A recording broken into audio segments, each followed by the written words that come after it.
Yes, yes, yes.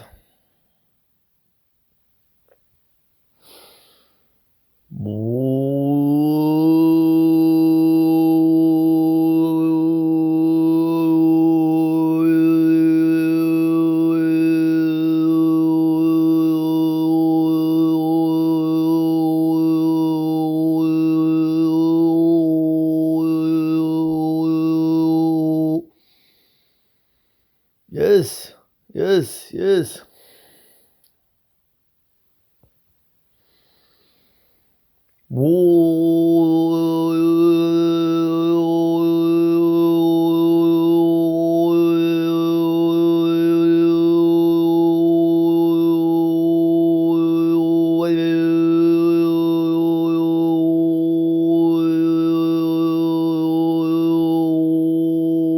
Yes, yes, yes.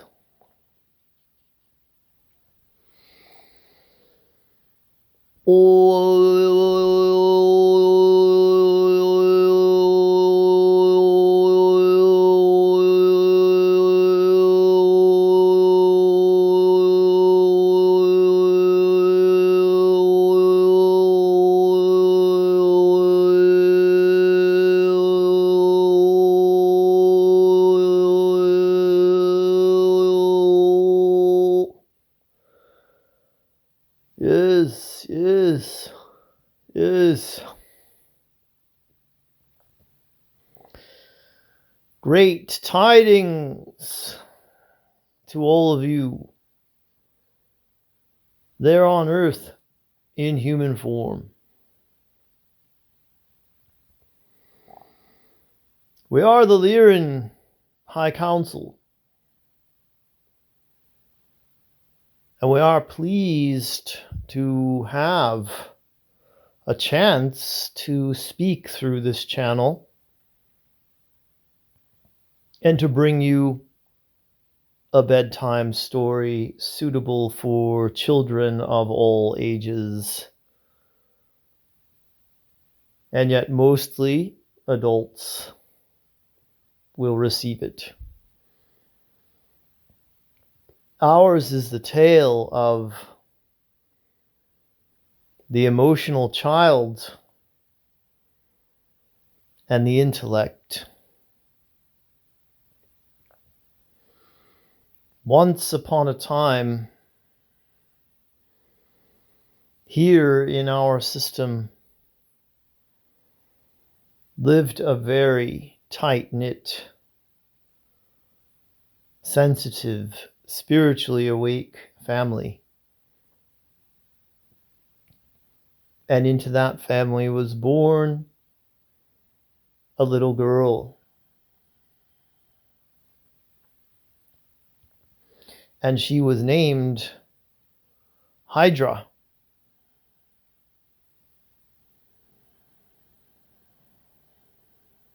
She was held with such love in the arms of her parents, grandparents, aunts and uncles, and taught the importance of her emotions, her feelings, her sensitivities, her proclivities, her interests were always supported no matter what they were. Right next door to her and her family was born a baby boy within 2 days of Hydra's birth. This little boy's family was very intelligent. They all had impressive jobs and impressive titles. His father was in the field of genetics, did a lot of research in that area. His mother was an astrophysicist and specialized in space travel.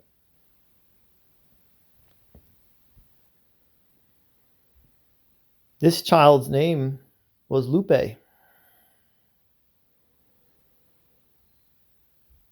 And he was raised in a household where education was valued over all else. Lupe could recite his ABCs in our language, the alphabet here, at 1.5 years. Could count to 100 by the time he was 2. By the time he was 3, he was doing math problems.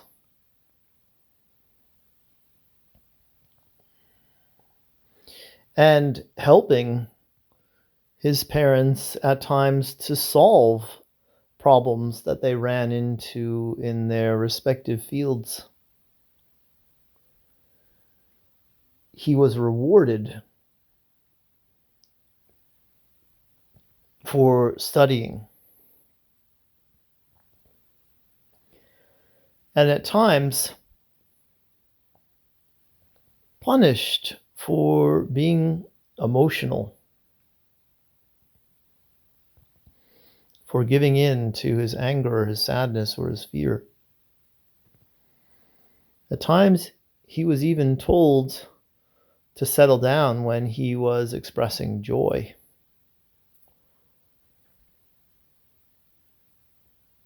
He was proud of his intellect, proud of how far advanced he was in comparison to other children.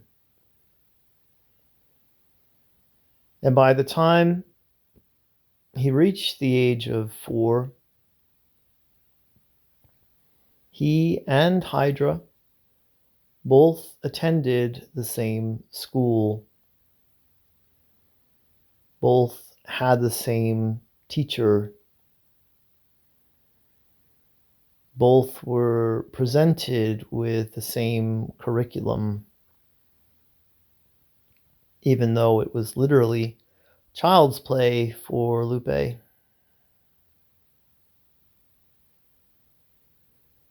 Hydra, on the other hand, tended towards daydreaming, using her writing instruments and papers to build things, to draw, and to create games.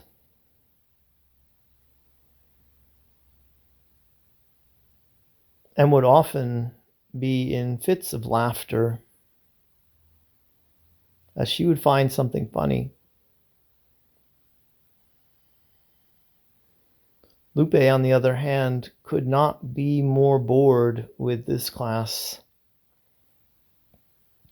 and the level at which the other students were learning. He would fall asleep out of boredom or ask the teacher questions when he was awake that she could not answer.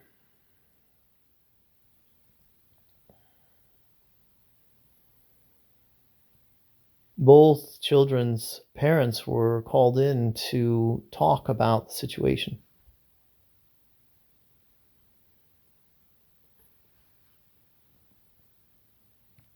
One at a time, the teacher sat them down and told the parents what was going on with the children. She also looked at their files and saw that they lived right next door to each other. So she asked the parents if perhaps they might want to have a play date. Maybe Lupe could tutor Hydra. Maybe Hydra could teach Lupe how to be more creative with his mind so that he could entertain himself even when the lessons were far below his current level of aptitude and intelligence. Both parents found this to be an interesting proposition, something that they would consider.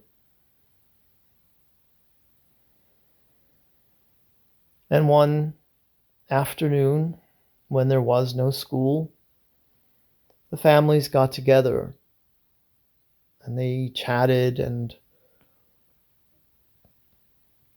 talked about the school and the teacher, her suggestions, and the limitations that both of their children faced in such a learning environment as this.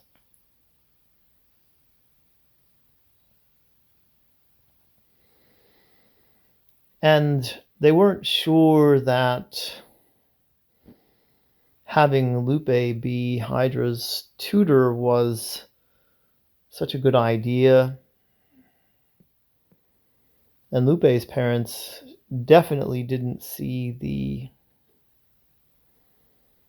upside of having Hydra teach their son anything. But they didn't know what else to do. Both were not doing well at school socially or academically. And they needed to find out whether this solution could work. And so they put the two together for a play date to see what would happen. And as the two children came together to teach one another, both of them wanted to take charge. Hydra immediately started to put together a two-person play that they could act out for their parents. Lupe was busy making flashcards for Hydra to get her to learn some basic math, to get her to learn to read, to count. She couldn't be less interested, however, and had already worked out the beginning, middle, and end of their little performance and could not wait to put it on for the parents. The more Lupe persisted, the more creative she got, adding parts for the parents to play. She was getting everyone involved, even Lupe's extended family. Lupe got more and more frustrated, but kept pushing his emotion of frustration down, as he was taught to by his parents. He could not understand, nor could he relate to a child that was this uneducated and uninterested in learning the basics, the fundamentals that she would need to get through life.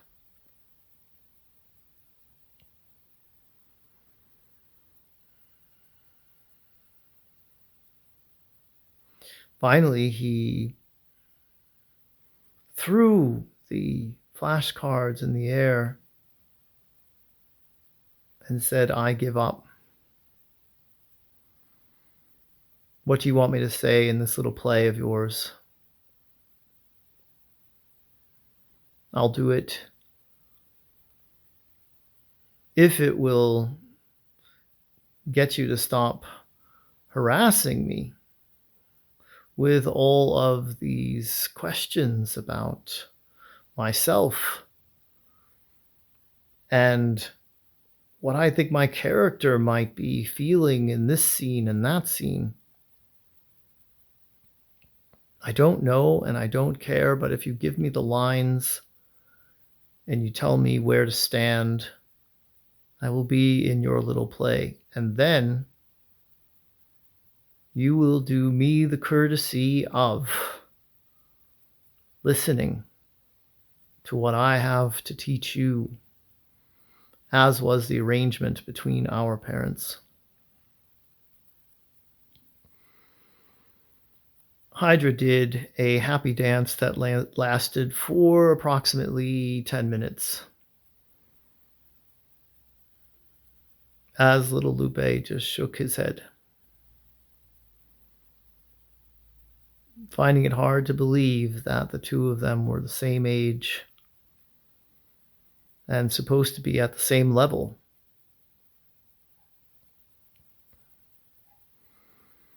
Hydra had the whole play worked out by the end of this play date. She got Lupe to write the script as he could write and read. And he actually did a fairly good job of formatting it correctly so that everyone would know when it was their turn to speak and what their stage directions were. And so in the following playdate, the two of them went through the script together and they recited all the lines, even the lines of the parents, the grandparents, the aunts, the uncles, those who they would be recruiting, hiring, so to speak, to be the actors in their little play.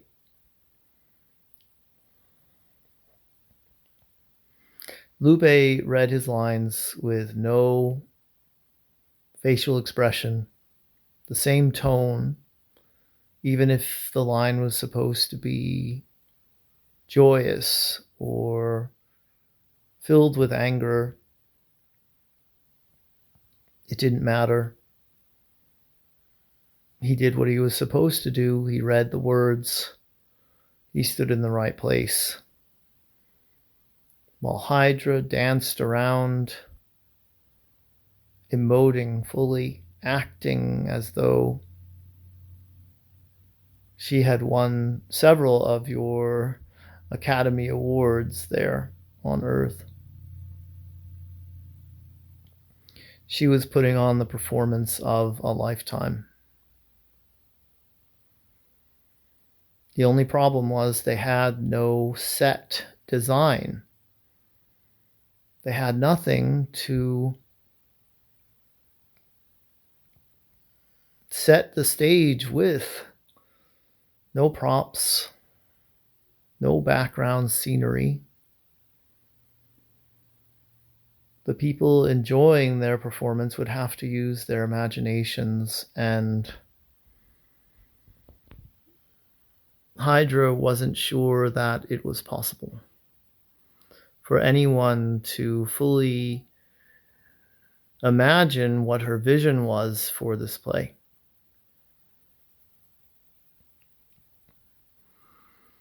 And she cried and cried and cried as she realized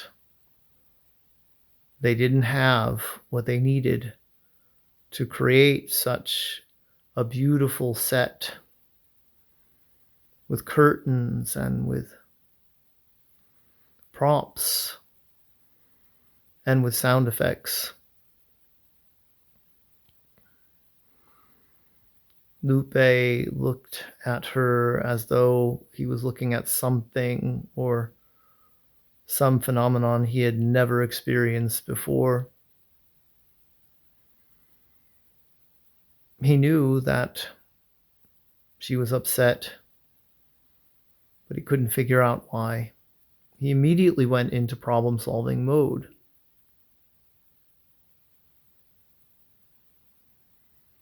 He said that they could easily create this set with materials that were in his parents' garage. He knew exactly where they kept all the tools, the paints, and that he had the device to create the sound effects that little Hydra wanted for the performance.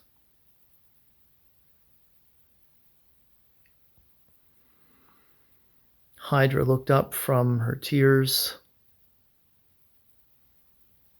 and she could not believe what she was hearing. "You did it," she said. "You solved the problem. Thank you, thank you, thank you." "Not a problem at all," he said. "We will just have to have the next play date at my house, and we will build everything that we need for this play." "Oh, wonderful, wonderful, wonderful," said Hydra. "I love you so much, Lupe." This threw Lupe for a loop. He did not understand how she could love him or why. All he did was solve the problem that was in front of them. And he felt a bit awkward about it, not knowing what to do or say now. But lucky for him, it was the end of the play date.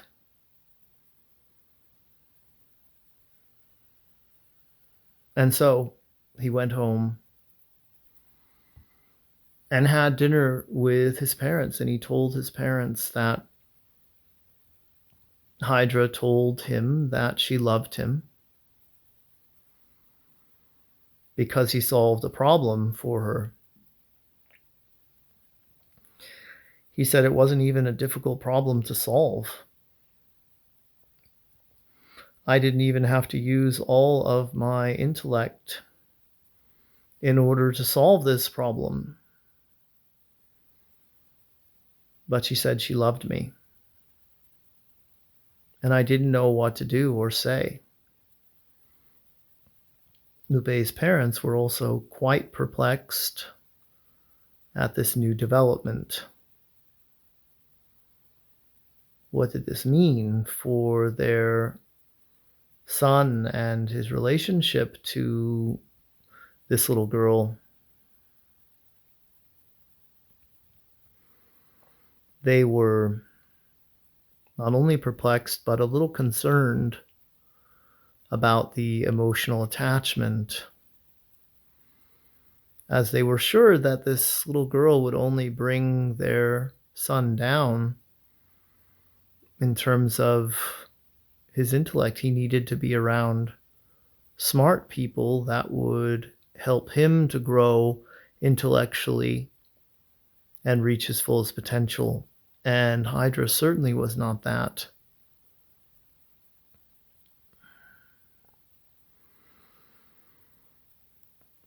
The following play date had arrived, and Hydra came over to the house wearing a beautiful dress, a bow in her hair, and had little flowers in a basket. Lupe looked at her up and down and said, "Follow me." And to the garage they went. All the tools, all the paints, all the wood, All the recording equipment, everything they needed was in there. And again, Hydra did about a 10-minute happy dance when she saw that they had everything that they needed.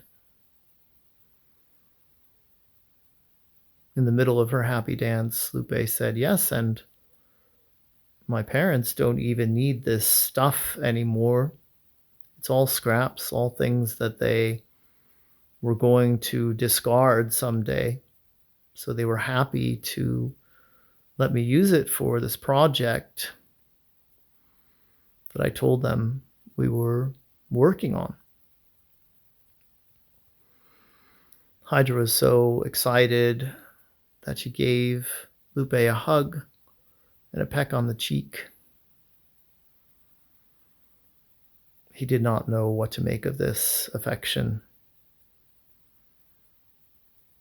He was utterly confounded and confused by it. But he was happy that he had something to work on to sublimate all of these confusing feelings that he was having into. And so they got to work.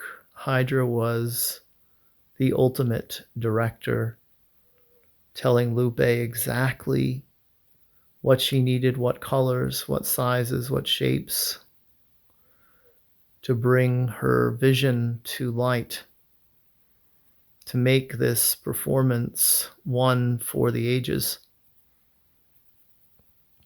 And Lupe worked diligently, but happily, because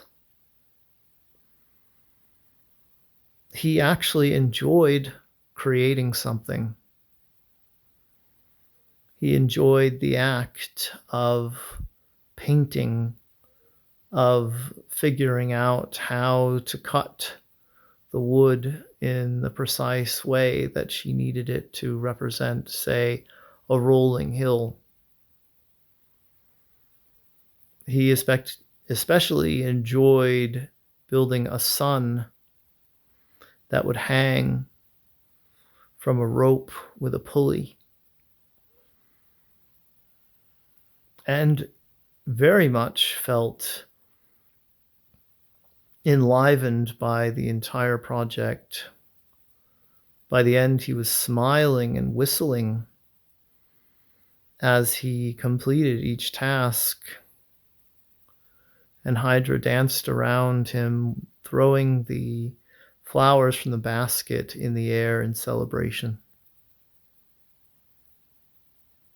Finally, this entire set was built. They had all the sound effects. They had everything they needed. They even had a curtain from some old fabrics. And now they just needed to tell their parents about the upcoming performance of their play and to assign the roles. Lupe made copies of the script for everyone. And that night at their dinner tables, they distributed these scripts to their parents, told them to give scripts to the grandparents and aunts and uncles as well. Parents were very interested in what this would all be about, but they were too busy to read the script at the time, and Hydra convinced her parents that it would be better if they didn't know in advance what the play was about.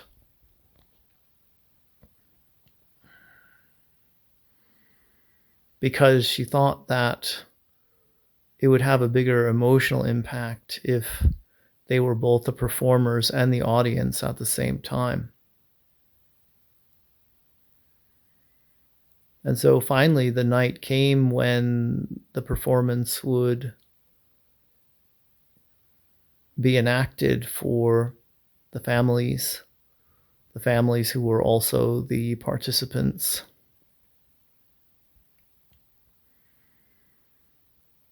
And as it turned out, the story was about two families that lived right next door to each other, but that lived in entirely different worlds, different universes, it seemed like.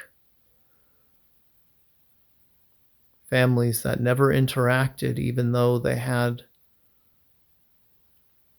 a child that was the same age, even though the parents were the same age. And both families had extended families that also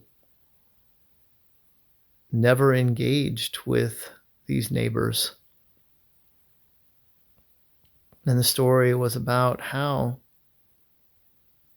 the children brought the families together and how they saw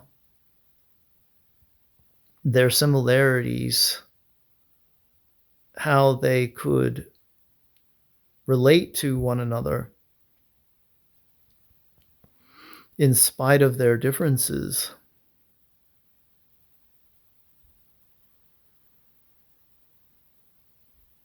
And in the end,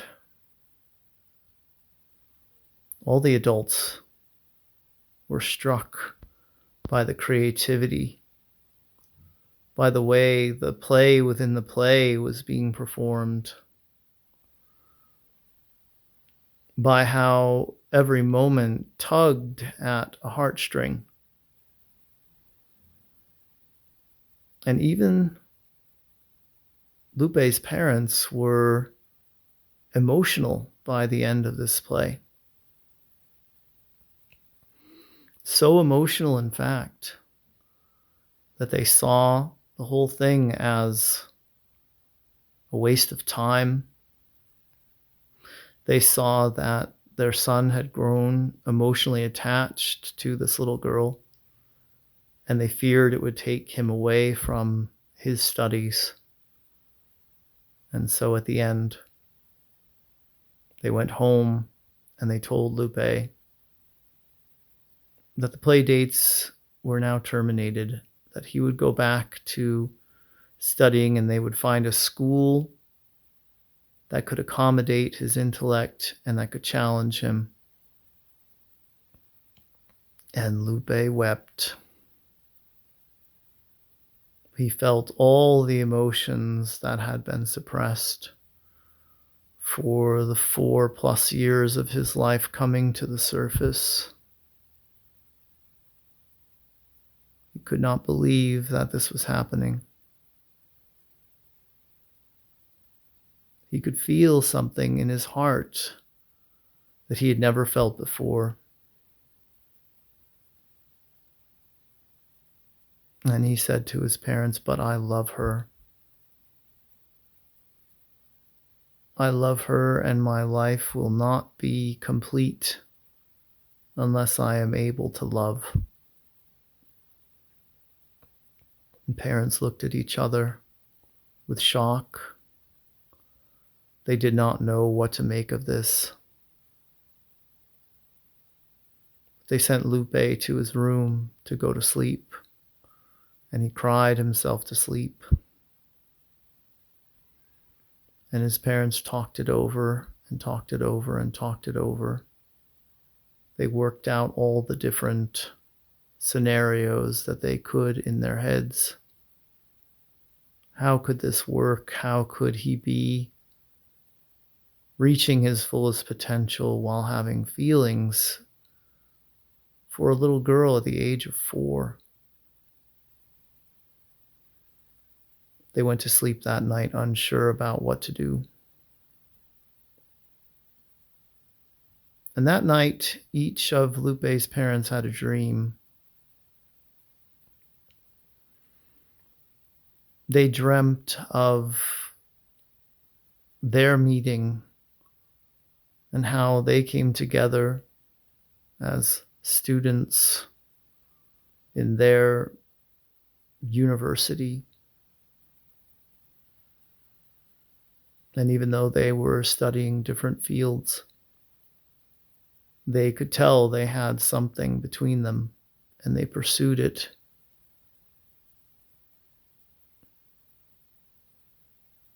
And their son, with all of his emotion coming to the surface, unlocked something with his parents. And during that night, as they were dreaming, they realized how much love they had for each other, how much love they had for their son, and how, even though Hydra's family was much different from them and valued things that they did not, they were beginning to like their next door neighbors. That morning at the breakfast table, they explained to their son that he would need a better school, a school that challenged him, but that they also found it to be necessary for him to have an emotional connection in his life, to have friends, to develop that side of himself. And they determined that the play dates should continue with little Hydra. Lupe then did a 10-minute happy dance and ran next door. He knocked wildly at Hydra's door. Her mother answered. He ran past her, found Hydra at the breakfast table, and wrapped his arms around her. And he kept repeating, the play dates will continue. The play dates will continue. Now, that is the end of our little tale, but it wasn't the end of the two of them. We will let you use your imagination to fill in the rest. We are the Lyran High Council, and this has been our pleasure. We thank you for the opportunity.